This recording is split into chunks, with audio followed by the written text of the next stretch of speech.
berbagai hidangan daging yang kaya akan lemak sudah pasti rasanya terasa gurih dan nikmat, sehingga membuat nafsu makan Anda bertambah. Namun patut Anda ketahui, terlalu banyak mengkonsumsi daging dengan kandungan lemak tinggi bisa memicu terjadinya pengerasan cairan empedu berbentuk kerikil yang biasa disebut dengan batu empedu, atau dalam istilah medis disebut cholelithiasis, yang menyebabkan perut bagian kanan sering terasa sakit karena tersumbatnya saluran empedu.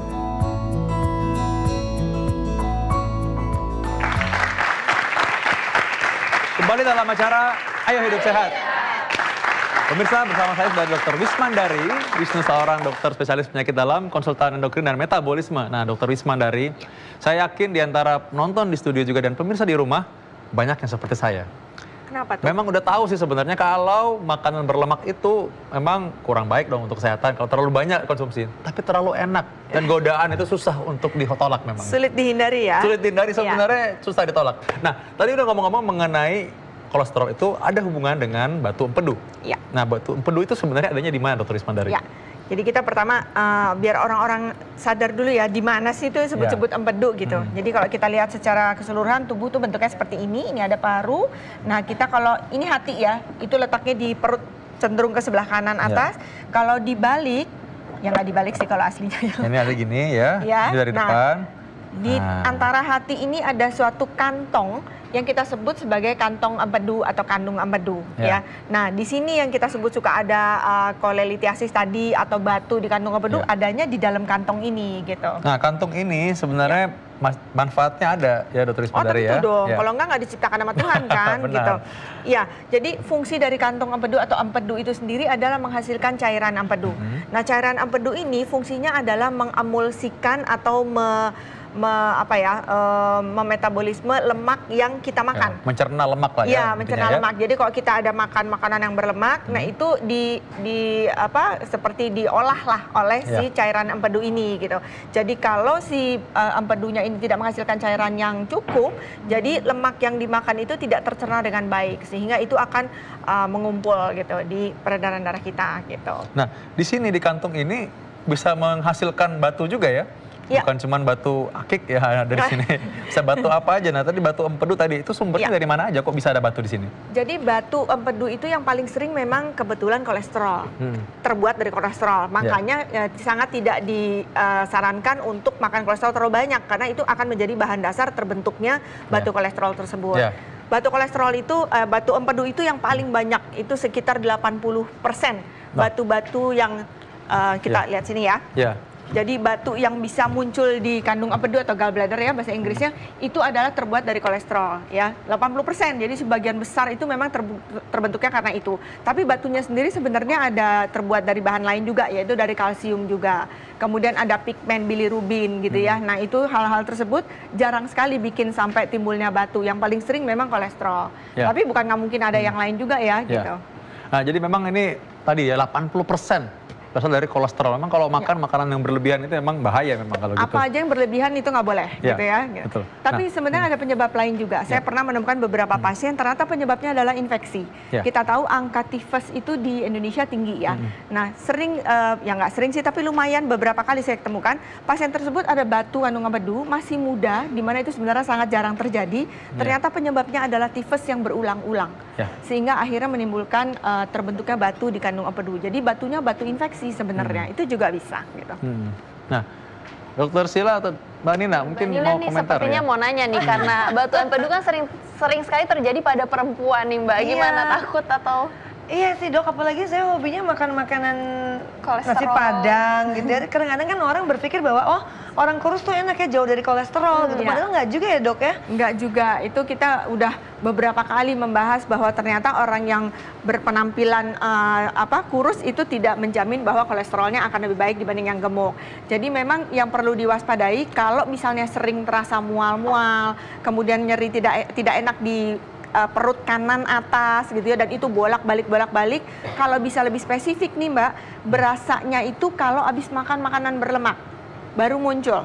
Oh. Nah, kalau kayak gitu kita sebaiknya curiga apakah ini karena disebabkannya adalah batu empedu gitu ya. Oke. Nah, Kalau ini juga soal nih, ini salah ini ya mau nanya mitos ya. Obat-obatan. Ini Ya, salah satu yang memang obat-obatan paling diet nggak nih. enak nih ya, mual-mual dan biasa pasien datang itu pada kita, aduh rasanya nggak enak banget ya dokter Sila ya. Dokter Sila pasti punya pengalaman juga kan dokter begitu ya. Iya, nah ngomong-ngomong soal obat-obatan diet nih dok, bener gak sih bisa menyebabkan terjadinya batu empedu? Sebenarnya yang bisa menyebabkan batu empedu itu bukan obat-obatan diet sih, tapi memang ada beberapa obat-obatan. Misalnya justru bukan obat diet tapi obat untuk kolesterol yang kita sebut sebagai fibrat. Itu beberapa jurnal mengatakan itu malah bisa menyebabkan kolesterol.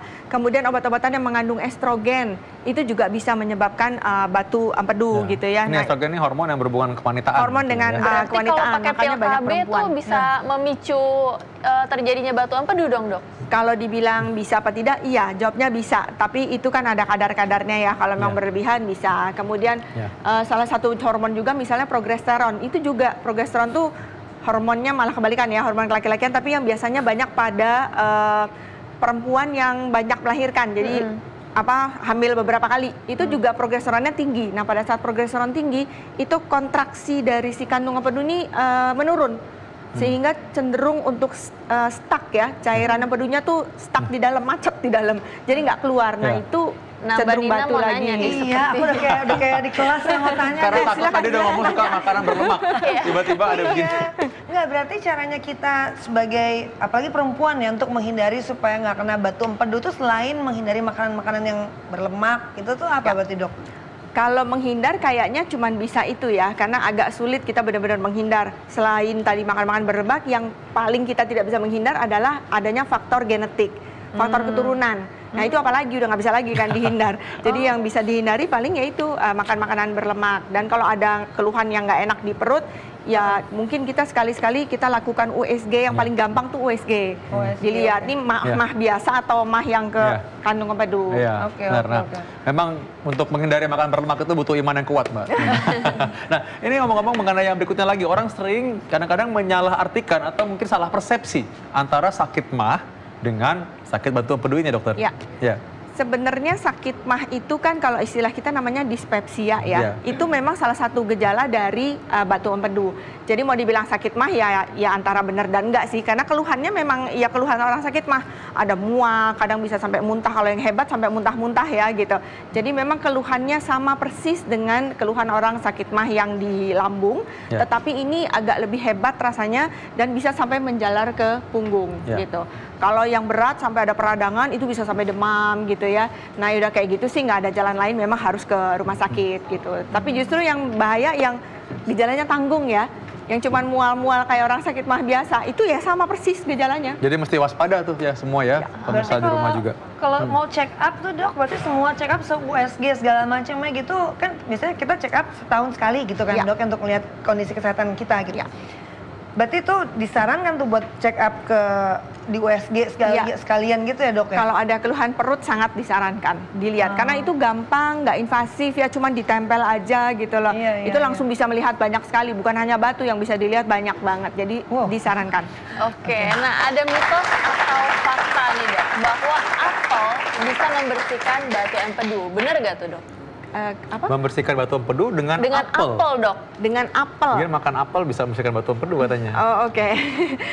Kandung empedu itu kalau memang sudah ada batunya, itu nggak ada istilah dibersihkan.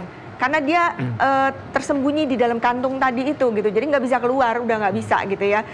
Kalaupun bisa keluar, kalau batunya kecil-kecil banget kayak pasir, itu bisa keluar lewat salurannya. Tadi mungkin kalau ada gambarnya, dia bisa keluar lewat saluran, tapi bukan terus makan apel dia jadi keluar gitu sih, enggak gitu ya. Dan pada saat dia keluar itu justru terasa rasa sakit. Itu karena pas keluar batunya nyenggol-nyenggol di saluran tuh, nah itu sakit baru justru. Sakit banget ya dok. Kalau masih di dalam kandung empedunya malah nggak ada rasa apa-apa, karena dia tenang, damai di situ. Tenang, damai. Oke, ini kalau orang sudah terlanjur, dia misalnya sudah di USG, lalu sudah ada memang dilihat ada batu dalam empedunya. Obat-obat apa yang biasa dikonsumsi dan mungkin apa penanganannya selain operasi ya? Takut pasti kalau orang operasi. Ya, jadi memang kita sih menyarankan operasi itu baik, tapi kalau tidak perlu ya jangan gitu, karena tindakan operasi itu adalah menghilangkan sekantong-kantongnya dibuang.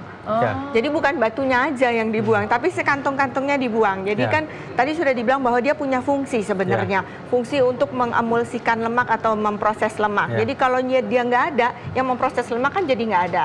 Ya ada sih hati ya, tapi sebagian besar kan oleh si kandung empedu. Jadi kalau misalnya dia sudah keburu ada sih obat-obatan yang fungsinya sedikit meluruhkan lemak batu-batu gitu ya. Ada, tapi memang tidak bekerja efektif sekali. Baik dokter, mengenai obat-obatan ini tentu kita harus tahu obat-obatannya apa dan bagaimana pelaksananya. Kadang-kadang memang perlu untuk operasi, tapi kapan saatnya? Kita akan lihat setelah yang satu ini. Tetap dalam acara Ayo Hidup Sehat.